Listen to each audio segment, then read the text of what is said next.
সকলেই জানেন যে বাংলাদেশের একজন অভিভাবক এবং বেগম খালেদা জিয়া, মরহুম বেগম খালেদা জিয়া আজকে তার জানাজা।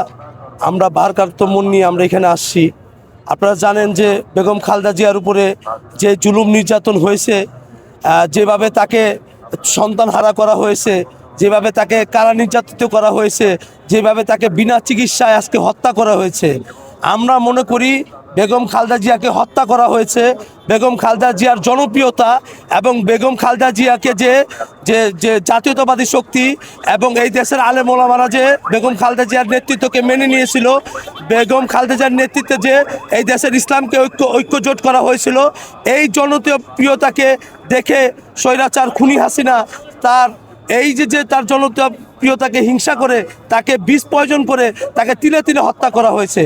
দেখেন, তাকে যেভাবে মানসিক যন্ত্রণা দিয়ে হত্যা করা হয়েছে, তার একটা ছেলে কোকো, তাকেও বিনা চিকিৎসায় কিভাবে নির্যাতন করে হত্যা করা হয়েছে, এবং তার আরেক ছেলে আজকে যে জনাব তারেক রহমান, তাকেও প্রবাসীতে তাকে জীবনযাপন করতে হয়েছে বিনা চিকিৎসায়। বাংলাদেশে তাকে যখন এই 111-এর সময় দেখেন 111 সরকার তাকে নির্যাতন করে, কিভাবে নির্যাতিত করে তার কোমরের হাড় ভেঙে দিয়ে তাকে চিকিৎসার জন্য পরবর্তীতে শর্ত দিয়ে, নির্বাচনের শর্ত দিয়ে তাকে চিকিৎসা করার জন্য দেওয়া হয়েছে।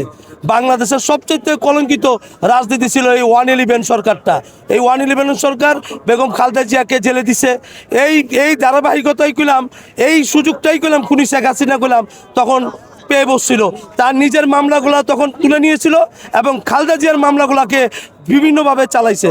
এখন দেখেন, এই খালেদা জিয়ার মৃত্যুর জন্য যে বিচারকরা এই ভুয়া মামলা, মিথ্যা মামলা, 2 কোটি টাকার মিথ্যা মামলা তাকে জেলে রাখা হয়েছিল। এই কেন্দ্রীয় কারাগারে একটি আসামিও ছিল না, তাকে একা রাখা হয়েছিল। এই যে নির্যাতন, এই যে মানসিক যন্ত্রণা দিয়ে তাকে হত্যা করা হয়েছে, আজকে আল্লাহ সুবহানাহু ওয়া তাআলা তার সম্মানকে প্রকাশ করে দিয়েছে। আজকে সারা পৃথিবীতে সবচেয়ে বড় জানাজা, ইতিহাসের সবচেয়ে বড় জানাজা হতে যাচ্ছে। যেই জানাজায় মানুষ তার মাকে হারিয়েছে, মানুষ অভিভাবক হারিয়েছে, অভিভাবকের জানাজায় আসছে। আজকে দেখেন, বেগম খালেদা জিয়া একজন ঐক্যের প্রতীক ছিল। সেই ঐক্য আজকে যেন বেগম খালেদা জিয়ার আদর্শকে যেন বিএনপি লালন পালন করে, আমরা এই প্রত্যাশা করি।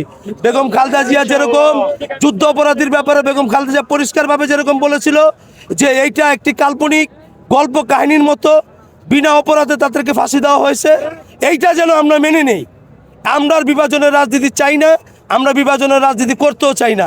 আমরা চাই বাংলাদেশে বেগম খালেদা জিয়া ঐক্যর যে প্রতীক, 4 দলীয় ঐক্যের প্রতীক যে রেখে গিয়েছিল, আমরা চাই আগামী দিনে জনাব তারেক রহমানের নেতৃত্বে বাংলাদেশের একটা ঐক্যর স্থাপন, জাতীয় সরকার গঠন করে এইটা জিয়া রহমানের আদর্শ এবং বেগম খালেদা জিয়ার যে স্বপ্ন, সেটা জনাব তারেক রহমান বাস্তবায়ন করবেন। এইটা আমরা বাংলাদেশের আপামর জনগণ, আপামর সাধারণ মানুষ এটা আমরা আশা করি। কারণ 1971 সালের পর থেকে বাংলাদেশের বিভাজনের রাজনীতি করে বাঙালি জাতিকে কখনো একত্র হতে দেয়নি। ওই পারের যে বাবুর আছে, ভারতের দালালের আছে, তারা সবসময় বাংলাদেশে বিভাজনের রাজনীতি সৃষ্টি করে রেখে আমাদের মানুষকে কখনো ঐক্যবদ্ধ হতে দেয়নি। আমরা চাই না আর কোনোদিন বিভাজনের রাজনীতি করতে। আমরা একটা সমঝোতার রাজনীতি করতে চাই, আমরা একটা ঐক্যের রাজনীতি করতে চাই। আপনারা জানেন যে ঐক্যের রাজনীতি আমাদের বাংলাদেশকে উন্নয়নের দিকে নিতে পারে। আমরা 36 জুলাই যে আমরা স্বৈরাচার হাসিনাকে যে পতন ঘটিয়েছি, এইটা হিন্দু, বৌদ্ধ, খ্রিস্টান, সর্বশ্রেণীর মানুষ, সর্বপেশার মানুষ আমরা রাস্তায় নেমে এসেছিলাম। কারণ এই হাসিনার 17 বছরের জুলুম নির্যাতন আমরা আর সহ্য করতে পারতেছিলাম না। আমরা চাই জুলাই যে সনদ, এটা বাস্তবায়ন হোক। জুলাই চেতনাকে আমরা ঐক্যবদ্ধ যেভাবে হয়েছিলাম একটা স্বৈরা শাসকের বিরুদ্ধে, আমরা চাই আগামী দিনে বাংলাদেশ, আমাদের তরুণদের স্বপ্নকে আগিয়ে নিয়ে যেতে আমাদের তরুণকে ঐক্যবদ্ধ রাখতে হলে জুলাই চেতনাকে আমাদেরকে ধারণ করতে হবে। আমাদের ভাষা আন্দোলন ফিক্সড হয়ে গেছে, 1971 আমাদের ফিক্সড হয়ে গেছে। আমরা এই জুলাই চেতনাকে বাস্তবায়ন করতে চাই।